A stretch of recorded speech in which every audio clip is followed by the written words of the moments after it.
আমার সবটুকু বিশ্বাস যে দিয়েছে ভেঙে, তাকে কৃতজ্ঞতা জানাই। সে যে দিয়েছে আমায় অন্ধ চোখে আলো, যার বিশালতার মাঝে আমি একটু পাইনি ঠাই। তাকে কৃতজ্ঞতা জানাই, সে যে দিয়েছে আমায় মহাশূন্যে আশ্রয়।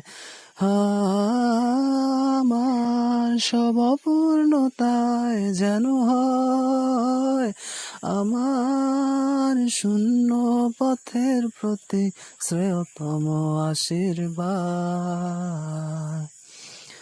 যখন সর্বধারে একা দাঁড়াবো তার অপেক্ষায়, যেন আমার অভ্যর্থনা তাকে করে অনুতপ্ত, জানি তখনও সে আমার হবে না কভু অপ্রাপ্তি, তাই যেন আমায় করে পরিতৃপ্ত।